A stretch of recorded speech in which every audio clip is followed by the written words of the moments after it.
Yeah,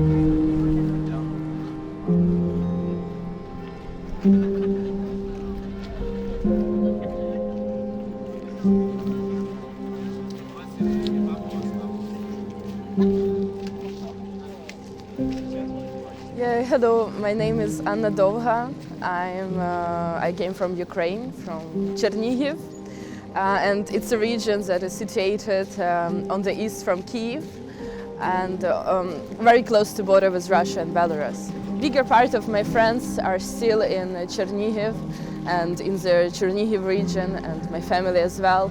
Some of them fled Ukraine when the war started, and at the moment they're situated in different countries of the Europe.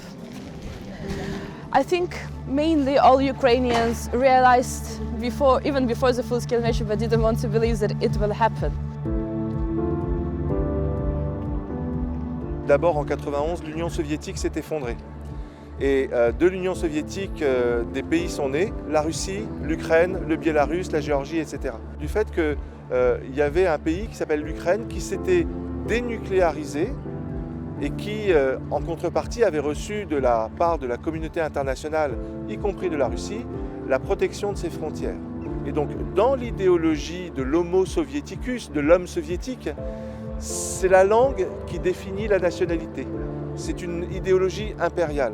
Ce qu'il a voulu faire, c'est aller plus loin et annexer cette partie du Dniepr et du coup tout le Donbass pour rendre économiquement viable le lien entre la Crimée et la Russie. Il y a eu une prise de conscience, cette fois européenne et mondiale, que cette guerre, qui était jusqu'à présent hybride, était une guerre qui devenait à haute intensité, avec plus de 200 000 hommes sur le terrain, et en face aussi une armée ukrainienne aussi, qui est supérieure aujourd'hui à plus de 700 000 hommes.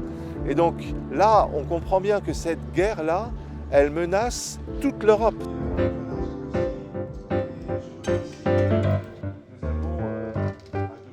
Ce qui fait le caractère unique de ce front européen, c'est qu'en règle générale, quand il y a une crise, l'Europe met du temps à se mettre en ordre de marche.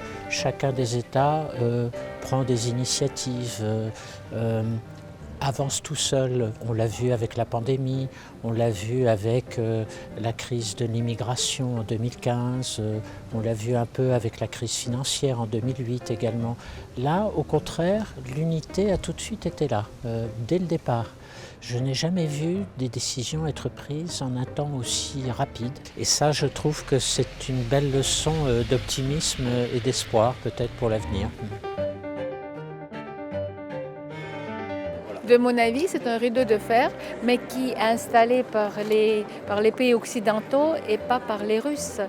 C'est à l'époque soviétique, on avait ce rideau de fer, on ne pouvait pas sortir, nous, à l'étranger, à l'Occident. Maintenant, ne pourront plus les jeunes voyager parce que c'est le rideau de fer installé par l'Occident, par ces pays baltes, etc. Et je pense que Poutine est très content parce qu'il n'a pas besoin de lui installer ce rideau de fer. Et je veux vous dire que c'était la dernière, si on peut dire, la dernière, liberté que les Russes avaient, parce qu'on n'a plus ni liberté de parole, ni liberté des manifestations.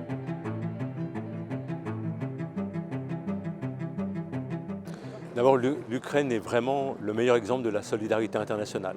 C'est un pays européen qui souffre de la guerre, et toute la communauté internationale s'est mobilisée. Nous sommes en Ukraine depuis 2015, sur la zone du Donbass, ce qu'on appelle la ligne de contact. Et la guerre fait que nous nous sommes déployés partout dans le pays. Les populations ukrainiennes ont été accueillies de manière exceptionnelle dans ces pays de l'Union européenne. Donc c'est vraiment une mobilisation financière, politique, diplomatique, mais une mobilisation des peuples européens qui s'est faite pour réduire la souffrance des Ukrainiens. I think that we should fight for even a small piece of our essential liberties. We should protect it. We should do everything to have security and liberty together. Even if no one supports you and you know your own truth, you should continue your fighting and continue to protect the society around you.